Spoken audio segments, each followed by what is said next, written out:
Hola, muy buenas tardes. Bienvenidos a otro capítulo de este ciclo de conferencias virtuales de la Escuela de Posgrado de la Asociación Odontológica Argentina. Hoy el tema que nos ocupa tiene que ver con la endodoncia, más precisamente las alternativas en endodoncia, el uso racional de la tecnología. Para eso contamos con la presencia de la doctora Carolina Chávez. Ella es docente de la carrera de especialización en endodoncia de la Universidad del Salvador, conjuntamente con la Asociación Odontológica Argentina. Es especialista en endodoncia, dictante oficial de la Asociación Odontológica Argentina y dictantes de curso con práctica clínica en la Escuela de Posgrado de la Asociación Odontológica Argentina. Doctora Carolina Chávez, tenga usted muy buenas tardes, bienvenida. Muchas gracias, Guillermo. Ante todo agradezco la invitación a participar de estas webinars a la Asociación Odontológica Argentina. En el día de hoy, como bien lo dijo Guillermo, vamos a hablar de alternativas en endodoncia, el uso racional de la tecnología, ¿sí? Antes de comenzar con el tema, me gustaría hacer la presentación del equipo docente al cual pertenezco. Acá tenemos a la doctora Rosa Escabo, nuestra cabeza, la que lleva adelante la especialidad de endodoncia en la Asociación Odontológica, junto a las subdirectoras, la doctora Álvarez Serrano y la doctora Cristina Tula. Como verán, somos un grupo numeroso de docentes, bastante heterogéneo, y en mi caso particular, fui alumna de esta carrera, me recibí en el 2005, quedé en un principio siendo ayudante de la carrera y actualmente pertenezco al grupo docente, contenta de serlo, ¿no? Esta carrera, les quiero contar que tiene dos modalidades. Tiene una modalidad full time, que abarca un año, y otra modalidad un poquito más extensa, de una vez por mes, una modalidad mensual de 2 años. Los chicos tienen dentro de la Asociación Odontológica alta tecnología para poder realizar los trabajos y las prácticas clínicas que necesitan, como pueden ver en esta fotografía. Tenemos también un equipo quirúrgico en el caso de que la endodoncia necesite complementarse con alguna cirugía apical, y también hacemos presentaciones de casos clínicos, trabajos de investigación. Eso nos lleva muchas veces a participar, como en esta fotografía, con el grupo que compartió con nosotros el último año, el último grupo de egresados, el séptimo encuentro de investigación de la SAE. Este encuentro fue realizado en la ciudad de Santa Fe, en la provincia de Santa Fe, y ahí se hicieron la exposición de diversos trabajos de investigación que fue llevado adelante por alumnos y docentes de esta especialidad.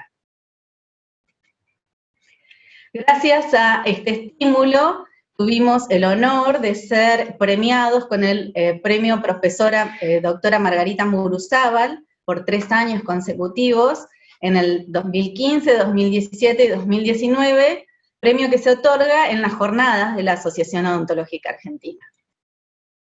Y ahora sí, vamos a empezar con el tema que nos ocupa el día de hoy, y debemos destacar que la tecnología para nosotros, hoy por hoy, es un gran apoyo en nuestra práctica diaria para resolver diferentes situaciones clínicas, ¿sí? Lo más importante, además de tener la posibilidad de contar con esta tecnología, es conocer los fundamentos que van a sustentar estas prácticas clínicas.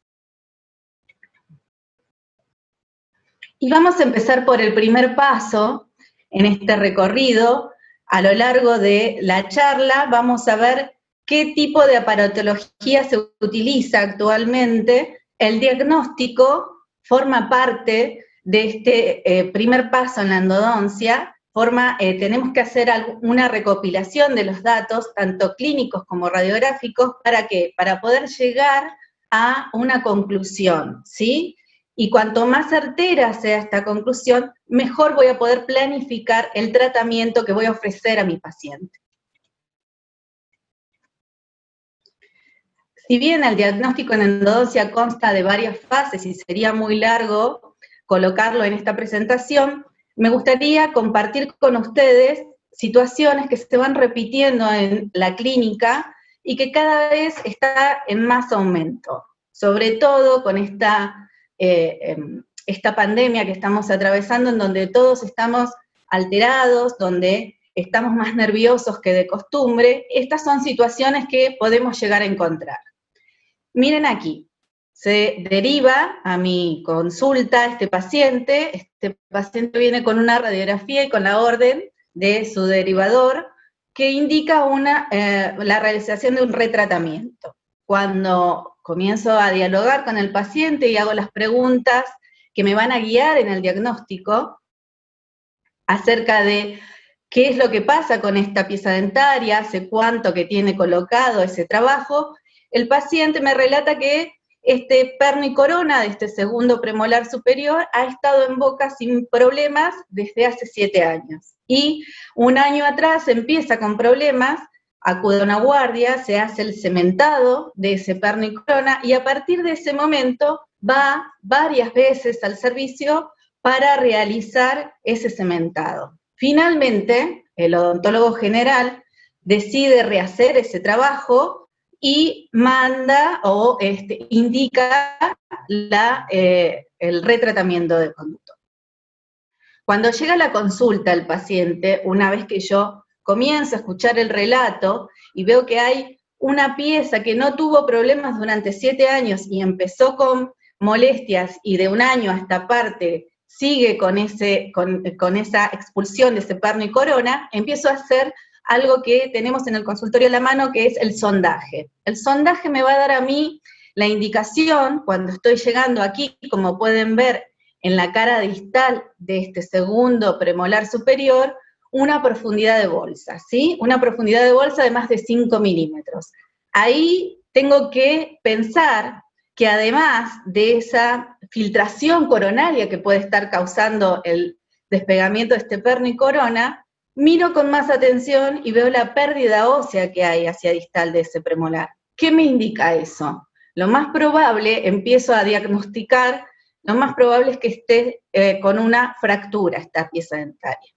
Para chequear mi diagnóstico, ¿qué hago? Remuevo el perno y la corona y observo directamente, y evidentemente sí estaba fracturado. Esto entonces ya tiene un tratamiento quirúrgico más que endodóntico, ¿sí?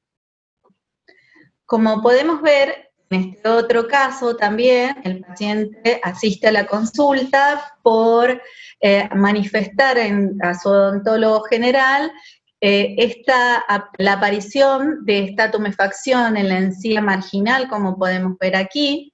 El odontólogo, al ver este proceso que se está iniciando, es necesario realizar el retratamiento de este molar inferior. Cuando evaluamos el molar inferior, observamos que los conductos se presentan de una manera, digamos, correcta desde lo técnico, tiene una obturación en la porción coronal que está correcta, no se observa filtraciones. Entonces volvemos con las preguntas al paciente y le preguntamos, ¿hace cuánto que se realizó el conducto por primera vez? A veces lo recuerdan, otros no. El paciente me dice que hace varios años. Le pregunto si tiene molestias actualmente. El paciente me comenta que lo único que notó fue la aparición de esta tumefacción en la encía debajo del molar y que por eso acudió a su odontólogo.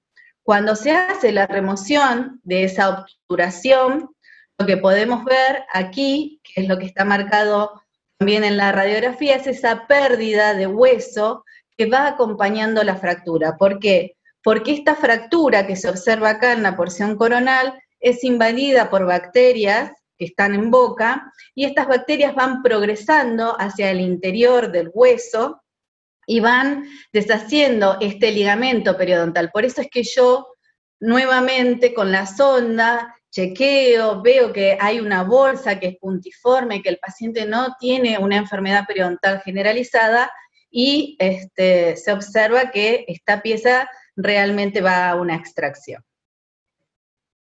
Miremos este caso.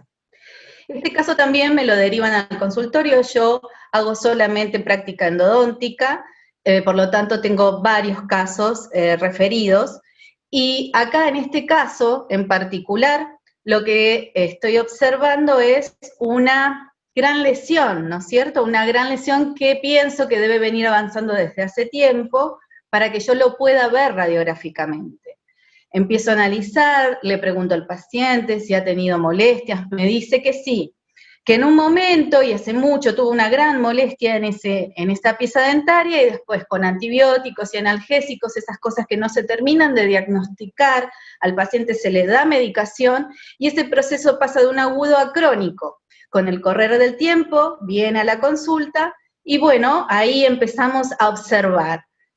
Me da dudas, hago ese sondaje alrededor de la pieza dentaria, no encuentro ninguna bolsa que me esté marcando algo extraño, entonces coloco anestesia, empiezo a hacer la remoción. En ese caso, como esto fue antes de la pandemia, podíamos hacer la remoción de este tipo de obturaciones sin aislación. Hoy por hoy, el criterio sería anestesiar inmediatamente o dando un tiempo, aislar la pieza dentaria y después recién empezar a hacer la remoción de esta amalgama.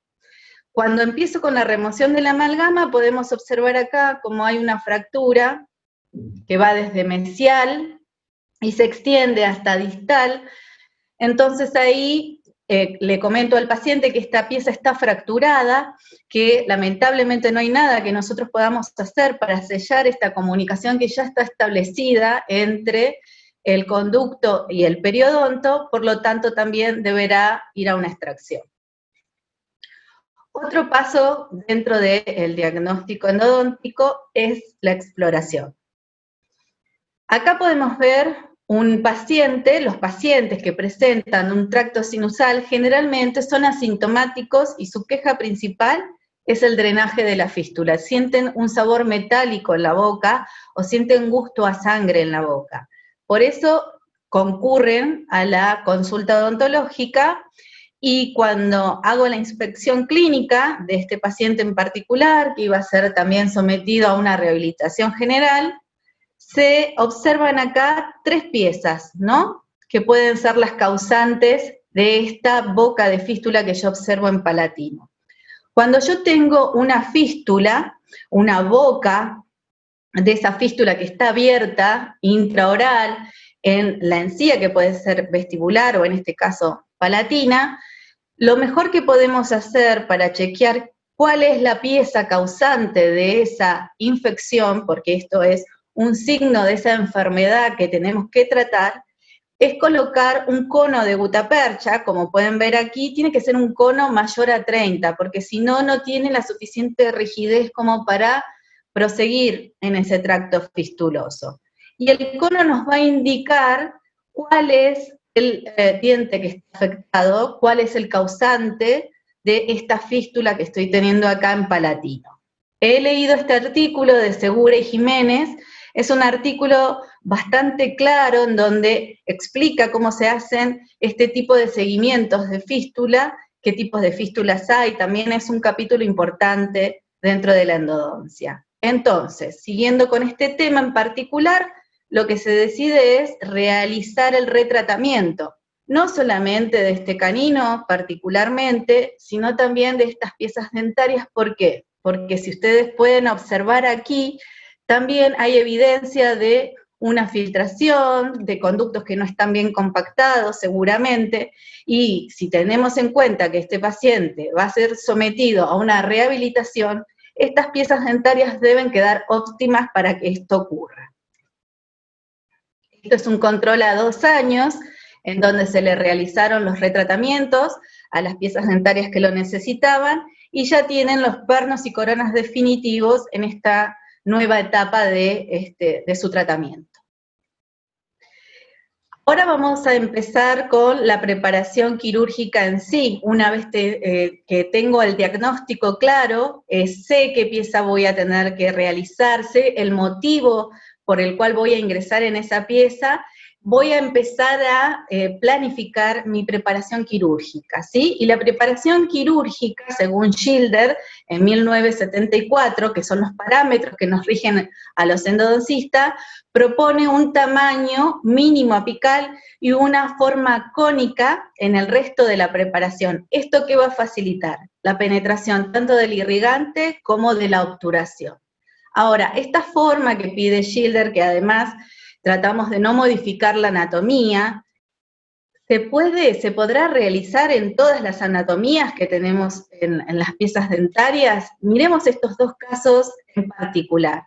Si vemos aquí este premolar superior con una doble curvatura, en donde quizás la localización del conducto no es lo que más me va a costar. ¿Qué me va a costar más acá? La permeabilización de este conducto, el seguir esa doble curvatura.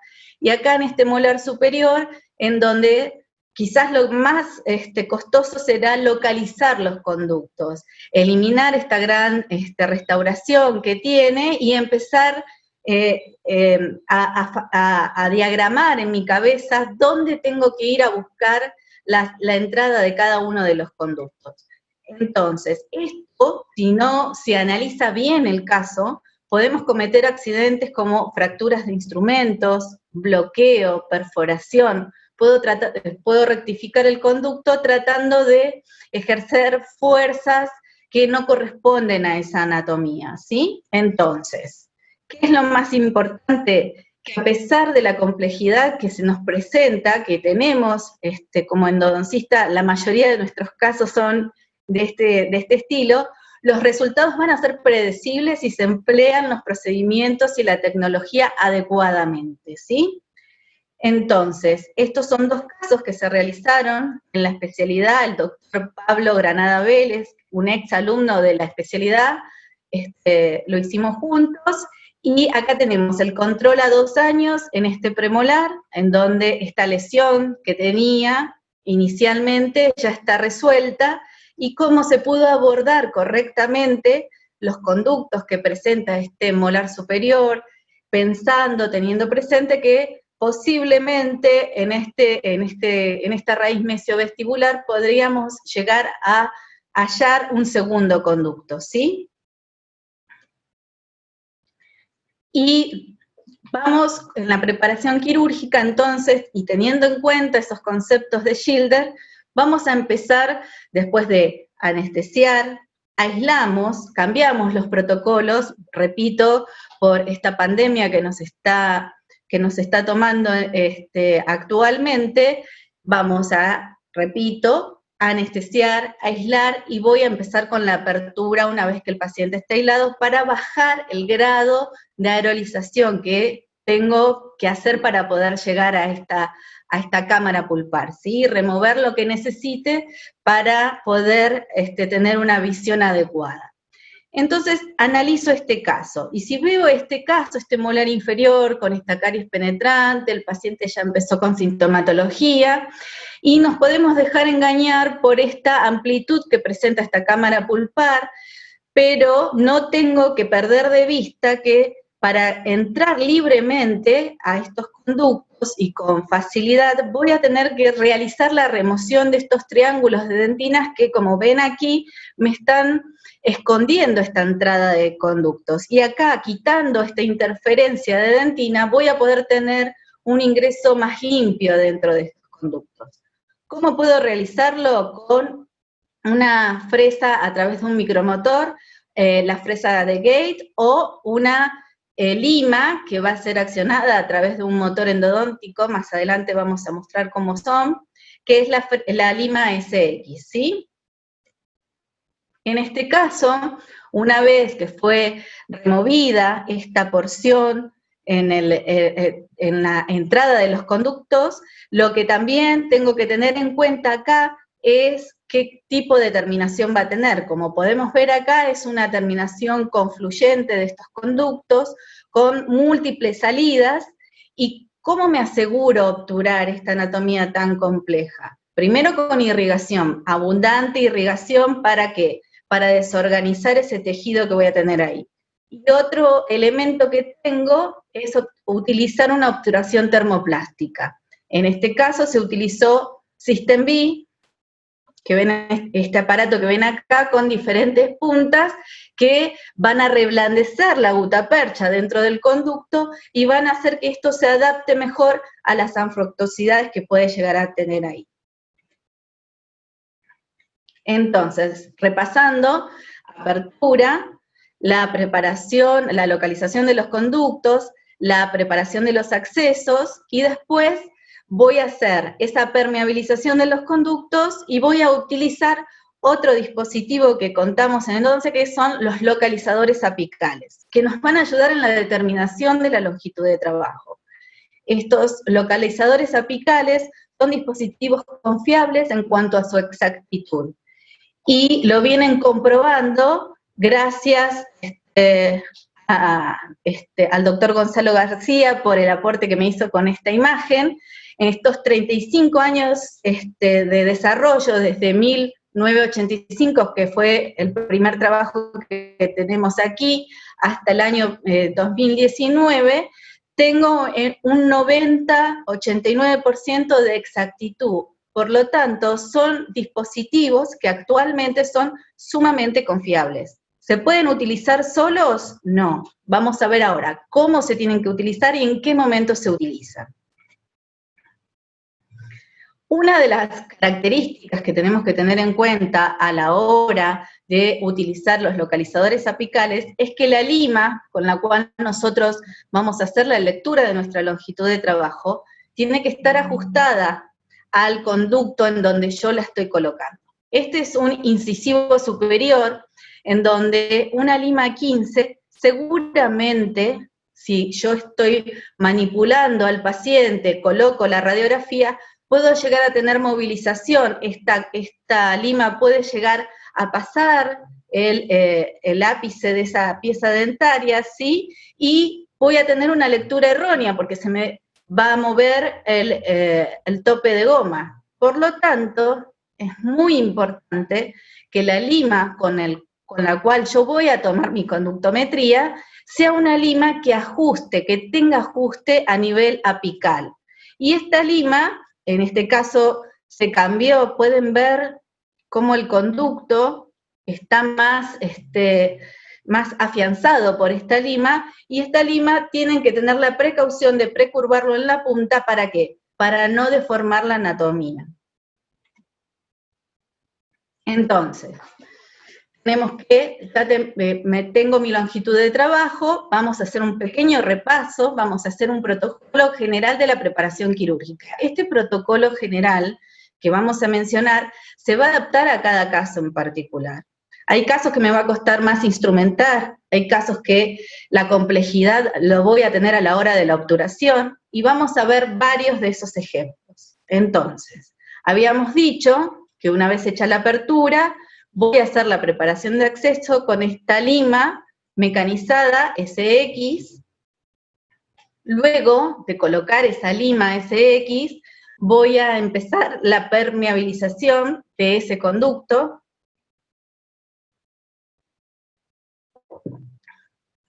Y lo voy a hacer ayudada, en este caso, que es un conducto que se ve estrecho, curvo, delgado, que la caries ha venido trabajando desde hace tiempo. Puedo llegar a tener acá alguna formación cálcica que voy a tener que tener cuidado al momento de la apertura. Una vez que logro localizar, puedo colocar la SX, ayudada muchas veces de lubricante. El lubricante es algo que tengo siempre a la mano cuando estoy frente a casos complejos, como en este. Entonces, vamos a empezar a hacer esa permeabilización con esa lima manual, y con ayuda del localizador apical voy a tomar mi longitud inicial, ¿sí? Esa longitud inicial y a esa permeabilización inicial que hago con esa lima manual, la voy a terminar de asegurar llevando nuevamente otra lima mecanizada, en este caso, una lima ProGlider, se llama en este sistema. Tenemos limas de permeabilización de diferentes tipos y diferentes marcas según el sistema que nosotros utilicemos, ¿sí? Otra cosa importante es afianzarse con el uso y el protocolo cuando yo tengo una aparatología mecanizada para hacer endodoncia. Bueno, habíamos dicho entonces que una vez que hicimos ese ingreso de esa lima ProGlider a mi longitud de trabajo, que si tengo la posibilidad de tener un localizador apical, basta solamente con la lectura de ese localizador apical, ahí sí recién voy a hacer la conductometría radiográfica, siempre, repetimos, acompañada del localizador apical y haciendo un ajuste, o sea, que la lima que voy a llevar a la longitud de trabajo, donde mi localizador me va a marcar la posición en la que tiene que quedar, tiene que ser la más grande posible, ¿sí? ¿Qué pasa? Después de pasar la lima ProGlider en el conducto distal, puedo llegar a tomar con una lima 25 la longitud de trabajo. Y ahí ya tengo longitud de trabajo definitiva. Entonces, una vez que yo ya tengo el conducto permeabilizado, ya tengo la longitud de trabajo, lo que resta hacer es la limpieza y la conformación de este tratamiento. Entonces, como pueden ver acá, la limpieza y conformación podemos hacer con limas que tienen un movimiento continuo, esta secuencia de 4 limas, que se llama Protepergol, o limas que tienen un movimiento reciprocante. En este caso es una sola lima, perdón, que se llama Wei-Wan-Gol. Puse acá el tamaño de la lima que corresponde a un calibre 25 con una conicidad de 0.08, y como pueden ver ustedes, esta lima tiene esta conicidad y estas 4 limas me termina, la última, con una conicidad también 25.08. ¿Cuál va a ser la diferencia? La diferencia va a ser el movimiento, como decimos, una va a ser de movimiento continuo, y para los que no conocen del sistema, rápidamente les puedo decir que pueden seguir una secuencia de color, ¿sí? Primero van a pasar la violeta, después se pasa la amarilla, después la blanca, amarilla y roja. Todas van a llegar con mucha suavidad a la longitud de trabajo. Tienen una velocidad, como ven acá, y un torque determinado, eso lo da el fabricante. Cada lima tiene su velocidad y su torque, no se preocupen, eso se consigue fácilmente. Y la ventaja que voy a tener es que, si bien acá son 4 limas, con cada una de estas limas, como voy a llegar a mi longitud de trabajo, voy a tener un volumen de irrigación bastante grande y bastante adecuado, porque lo voy a impulsar hasta la longitud de trabajo en cada una de estas limas. Estas limas tienen que tener una secuencia de limas manuales entre cada una de ellas, ¿sí? Suponiendo que empezamos con la violeta, antes de pasar la amarilla voy a pasar una lima manual número 15. Antes de pasar la blanca, antes de pasar la amarilla, una lima manual número 20, y finalmente con la roja, una lima manual número 15. Esto lo hago para asegurar la trayectoria, ¿no? Y para no forzar tanto el instrumento. ¿Por qué? Porque tenemos que tener en cuenta también que posiblemente reutilicemos estas limas. En cambio, la Wei-Wan-Gol, que es una lima de movimiento reciprocante, va a ser una sola lima, la que trabaje el conducto, lo va a hacer por tercios. Esta lima no se puede llevar a la longitud de trabajo directamente, tengo que ir preparando el conducto, y lo que nos da, la ventaja que nos da es la rapidez. No es lo mismo pasar 4 limas y establecer la longitud de trabajo y cambiarlas en el contraángulo que vamos a utilizar, que directamente establecer la longitud de trabajo en una sola lima, ir trabajando por tercios, y tenemos que tener mucho cuidado acá con la irrigación. Tenemos que ser muy generosos con la irrigación y pasar la lima con la cual yo tomé la longitud de trabajo entre ingreso y progreso de esta lima a medida que voy progresando hacia apical. ¿Para qué? Para que no se bloquee el conducto. ¿Estamos de acuerdo? Bueno, entonces, puedo elegir cualquiera de las dos. La decisión por dónde va a pasar, cuál es la que mejor manejo, con cuál me siento más cómodo.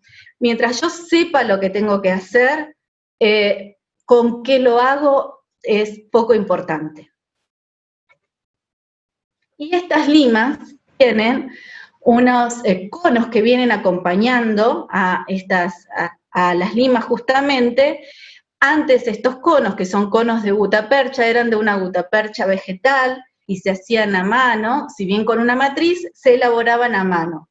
Estos conos de gutapercha son de una gutapercha artificial y son elaborados a través de una matriz. Por lo tanto, la discrepancia que hay entre el instrumento y el cono en esta marca en particular es muy pequeña, porque, insisto, los conos dejaron de ser manuales, como los que nosotros usamos, los conos ISO .02, a pasar a ser maquinados. Ese cono se va a complementar con un sellador. Selladores también hay de diferentes tipos, diferentes marcas. Uno a veces lo elige por costo, a veces lo elige por composición. Eso también va según lo que más cómodo se sienta uno a la hora de trabajar.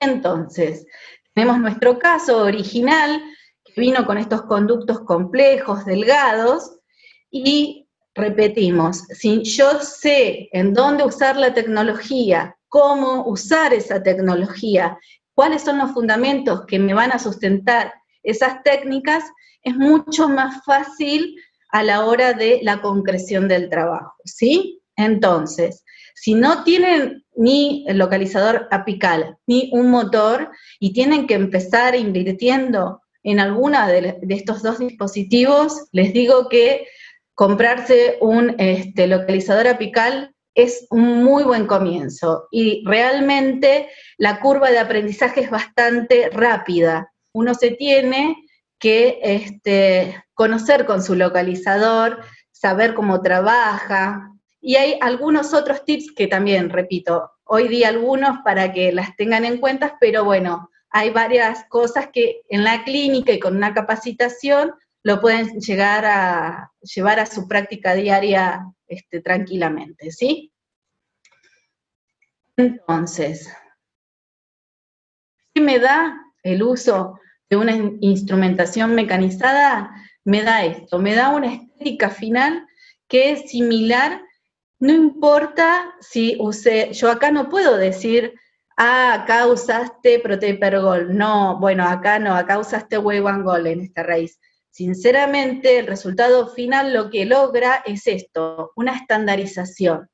Pero esta estandarización se logra, repito, con práctica. Si ustedes no están duchos en el uso de un motor endodóntico, no empiecen por un molar.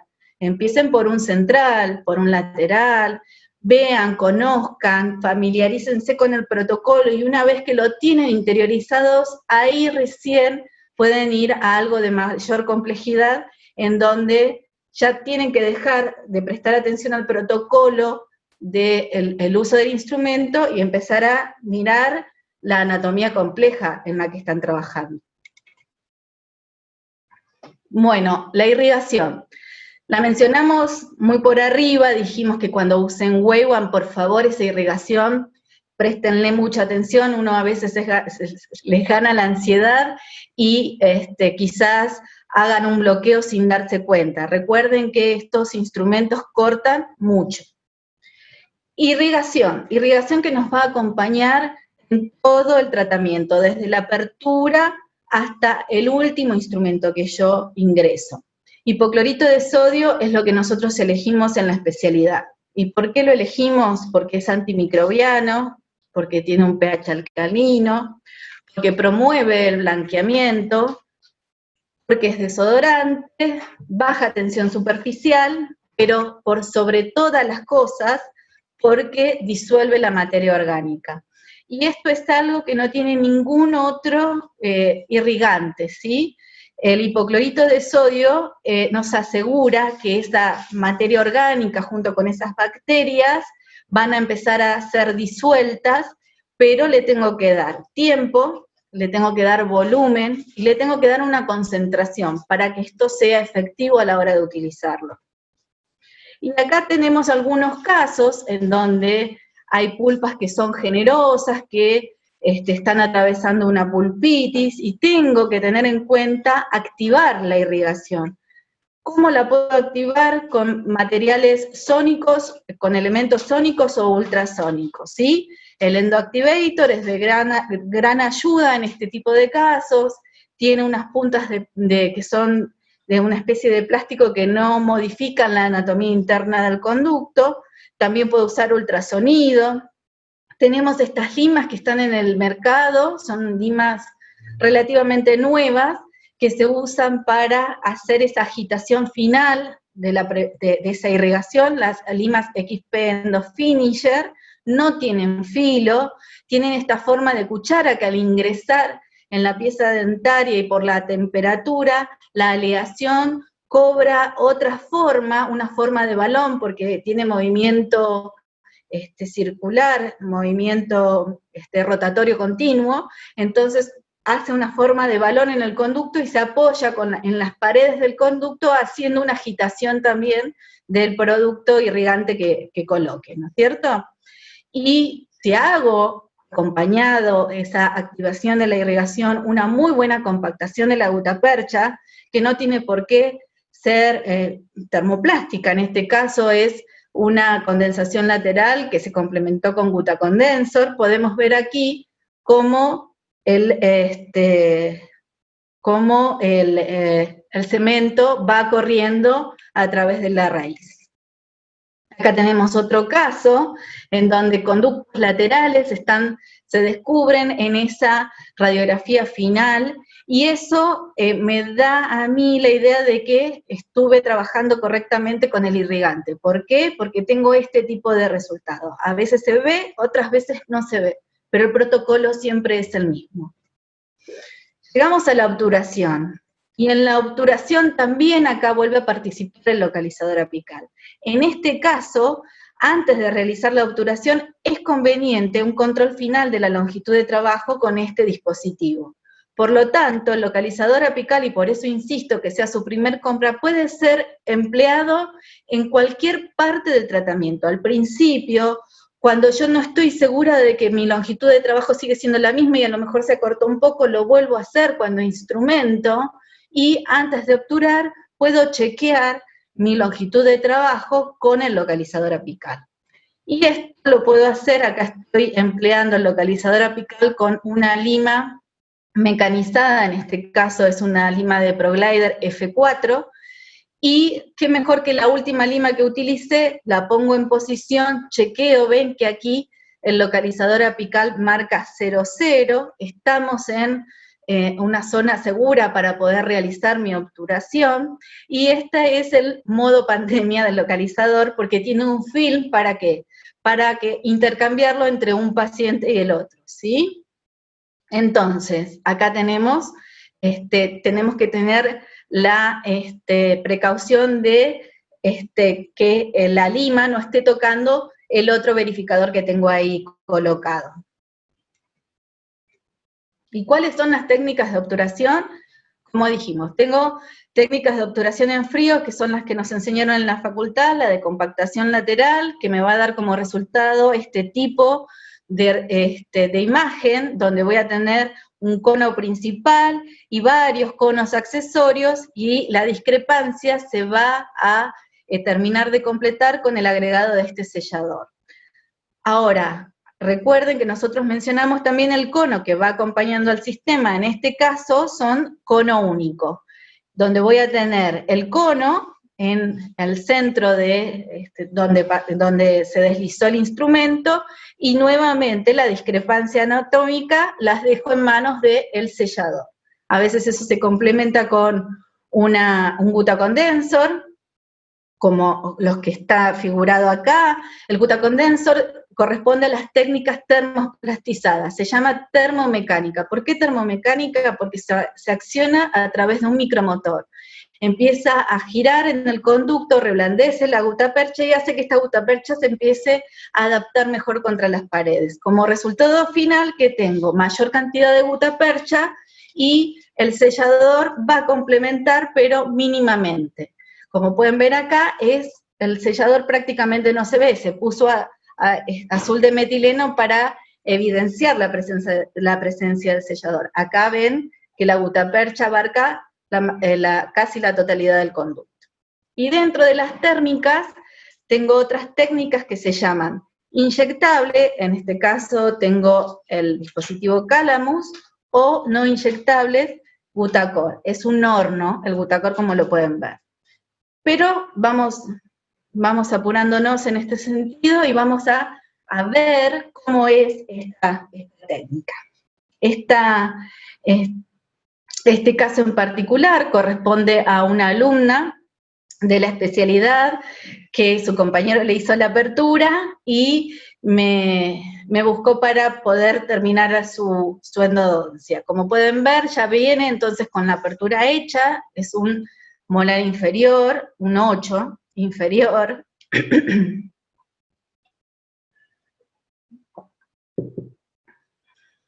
Y lo principal, o lo primero que tengo que decir, es que debemos evaluar la presencia del conducto dentario inferior cuando estamos hablando de piezas que son molares inferiores.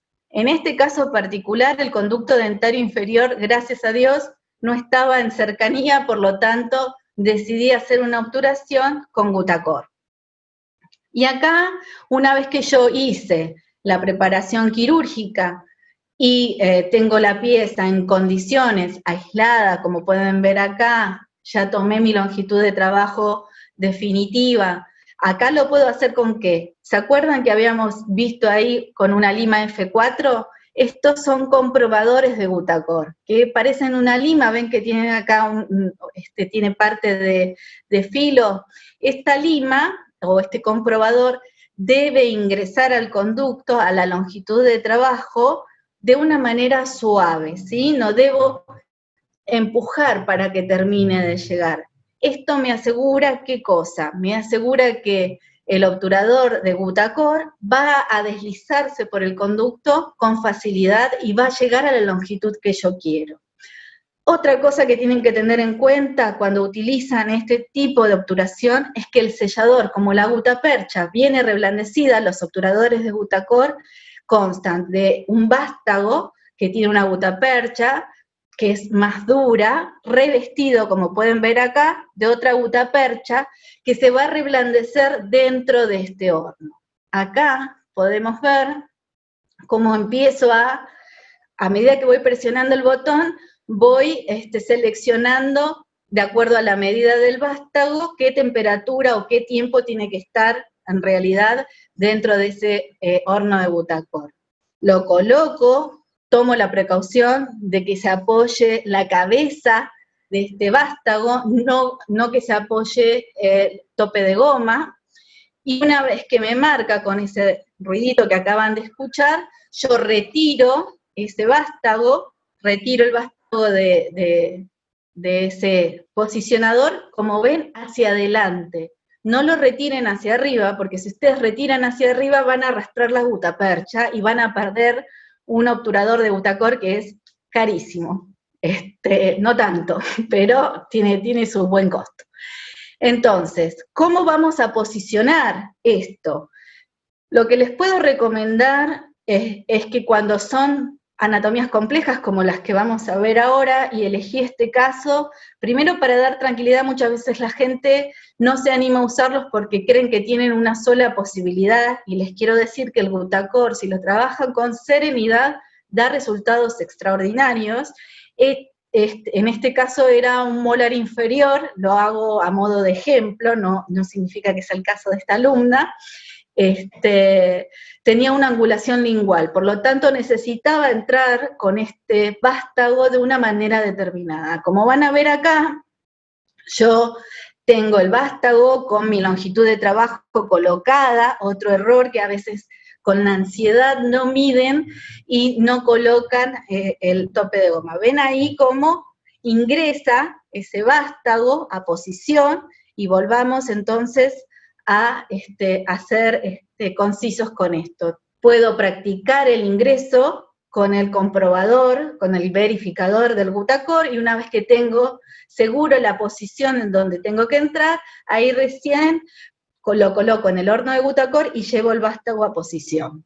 ¿Cómo retiro este vástago? ¿Qué pasa con el excedente? Simplemente, haciendo pequeños movimientos de vaivén, este vástago logro cortarlo y se retira fácilmente del conducto. Acá tenemos las radiografías. Esta es la radiografía preoperatoria, postoperatoria inmediata, y acá tengo el control de 2 años que insistí, hasta que Dilian me la mandó. Gracias por ese envío. Acá podemos ver cómo ya la pieza está restaurada, la lesión que tenía, ya aparentemente está con normalidad y sin sintomatología. Vamos al último caso. En este caso es un caso que se hizo en la especialidad, un chiquito de 11 años que sufre un traumatismo el año anterior. En ese traumatismo pierde parte de su corona, le hacen una restauración con composite, a la palpación y la percusión da positivo, da algo de molestia, y en las radiografías podemos ver la gran lesión que tiene este incisivo. ¿Qué le hicieron o cómo venía este chico a la consulta? Venía desde la guardia y le habían dado amoxicilina 500 miligramos. Entonces, en la primera sesión, ¿qué se realiza? Como el chico venía muy molesto, tenía un abultamiento, estaba con mucho dolor, se realiza la aislación y la apertura. Se empieza con el drenaje, como pueden ver acá, de esta lesión que se ve en la radiografía. Se toma una longitud de trabajo para que, tenemos que tener cuidado con la irrigación, cuando tengo ápices demasiado abiertos, necesito, por favor, poner topes de goma en la aguja que voy a llevar para no hacer una inyección de hipoclorito, o en este caso también se hizo con agua de cal. En esa primera sesión lo que hacemos es terminar de limpiar, esperamos a que esa supuración empiece a mermar, y se coloca una pasta medicamentosa Trimix, que no viene al tema de hoy, es una pasta intraconducto, una medicación intraconducto, y se hace una obturación provisoria. Se los cita en una segunda oportunidad, convengamos que son chicos de 11 años, en donde se tienen que hacer atenciones cortas también, ¿sí? Por eso es que cuando viene nuevamente a la consulta, nosotros, ¿qué tratamos de hacer acá? Tratamos de, como ya está necrosada la pulpa ya no va a poder formar el ápice. Entonces, ¿a qué recurrimos? Y otra vez volvimos a la tecnología, al biodentín, un trióxido mineral. El biodentín se prepara a través de un amalgamador, pero antes de llevar este material, este biodentín, lo que hacemos es colocar en el conducto una esponja de colágeno para que nos haga de tope al momento de hacer la compactación con el biodentín. Se está llevando a través de una jeringa que sirve, que se crea para la jeringa de Missing, que se creó para ese fin, y se hace una compactación. Una vez que se crea ese tapón de trióxido mineral, se coloca una pasta provisoria nuevamente, ya el chiquito estaba cansado, si no se podría hacer el relleno de la obturación si fuese un adulto en la misma sesión. Esto nos da ventaja sobre el hidróxido de calcio, que teníamos que provocar esa apexificación y recambiarlo, y tardaba desde 6 meses a casi más de 1 año, en donde quizás el paciente podría fracturar el diente, se filtraba la obturación. En este caso, al ser más rápido todo el tratamiento, nos aseguramos que ese sellado definitivo quede de una manera segura. ¿Y cómo hacemos el resto del relleno? Utilizando Calamus. Calamus es un dispositivo que reblandece la gutapercha. Vamos a utilizar solamente la parte que tiene como una jeringa, ¿sí? La pueden ver acá, en donde tiene este anillo azul. En ese anillo azul se presiona, y una vez que llega a la temperatura que requiere la gutapercha, que está aquí adentro, en forma de una aguja, como si fuese una luer, como si fuese el arestubo, tiene esa misma forma, metálica, para transmitir calor. Acá empieza a subir la temperatura, por eso tiene especie de rulero, que lo que va a hacer es protegernos, porque se calienta a 130 grados, por lo tanto, nos hace de aislante para evitar tener alguna quemadura, ¿no es cierto? Entonces, se presiona ese anillo azul, y la gutapercha empieza a ingresar en el conducto ya plastificada, y se tiene que ir haciendo una compactación con ayuda también, o colocando parte de sellador, para, como siempre, tratando de lograr un sellado lo más tridimensional posible. Acá podemos ver cómo se ha llenado el conducto con este tipo de gutapercha. Cuidamos las paredes porque son paredes más delgadas, no tenemos que hacer esa presión que hacemos cuando hacemos la compactación lateral, y finalmente se hace la reconstrucción de este incisivo central en la tercera sesión. Bueno, espero que este recorrido por los casos les haya parecido interesante. El perfil de la carrera es formar profesionales que desarrollen destrezas y estrategias adecuadas para resolver cada caso clínico con un marco racional de los recursos tecnológicos actuales. Espero que la conferencia les haya sido de utilidad, y nuevamente agradeciendo la invitación, los esperamos por la Asociación Odontológica para tomar los cursos. Hay una agenda ahora, una agenda virtual, para que tomen cursos de manera virtual, adaptándonos a esta nueva modo de pandemia. Así que nos veremos en la Asociación Odontológica, en la especialidad, o en los cursos que deseen tomar. Hasta luego. Doctora Carolina Chávez, ha sido muy amable, excelente disertación, por supuesto. Y a ustedes que están allí, nos invitamos, como siempre, a este encuentro de conferencias virtuales de la Escuela de Posgrado de la Asociación Odontológica Argentina, a través de esta fanpage, Escuela de Posgrado AOA. Allí, y toda la actualidad de la odontología pasa sin dudas por la Asociación Odontológica Argentina. Tengan ustedes muy buenas tardes. Muchas gracias.